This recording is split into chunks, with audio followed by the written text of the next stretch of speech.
ہر جان موت کا مزہ چکھنے والی ہے، اور قیامت کے دن تم اپنے بدلے پورے پورے دیے جاؤ گے۔ بس جو شخص آگ سے ہٹا دیا جائے اور جنت میں داخل کر دیا جائے، بے شک وہ کامیاب ہو گیا، اور دنیا کی زندگی تو صرف دھوکے کی جنس ہے۔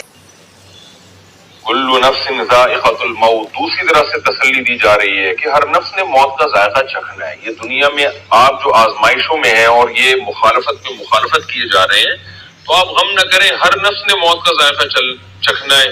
وَإِنَّمَا تُوَفَّوْنَ أُجُورَكُمْ يَوْمَ الْقِيَامَةِ، اور اے انسانوں، تمہیں تمہارے اعمال کا پورا پورا بدلہ دے دیا جائے گا قیامت کے دن۔ جو اچھا کر رہا ہے، برا کر رہا ہے، اسلام کی مخالفت کر رہا ہے، اسلام کی حمایت کر رہا ہے، یہ سب آخرت میں حساب اللہ چکانے والا ہے۔ تو دنیا کی زیادہ ٹینشن نہ لیا کرو۔ فمن زحزح عن النار، اور اللہ کے ہاں ایک قاعدہ ہے، کلیہ ہے کہ اللہ کے ہاں کامیابی اور ناکامی کا معیار وہ نہیں ہے جو تم سمجھتے ہو، اس کے علاوہ ہے۔ وہ علاوہ کیا ہے؟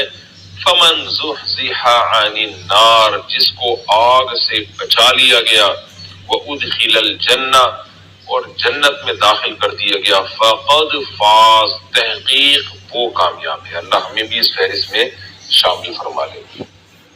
رہا مسئلہ دنیا کا، تو ہم تو کہتے ہیں کہ اللہ نہیں، دنیا میں گاڑی ہو، بنگلہ ہو، صحت ہو، اور خوشحال زندگی ہو، اور جو ہے نا، جو ایک دنیا میں ایک معیار سمجھا جاتا ہے، تو اصل کامیابی تو یہ ہے۔ اللہ نے اگلی آیت میں اس کا جواب دیا، فرمایا نا وَمَا الْحَيَاةُ الدُّنْيَا، نہیں ہے دنیاوی زندگی، الا متاع الغرور، مگر دھوکے کا سامان۔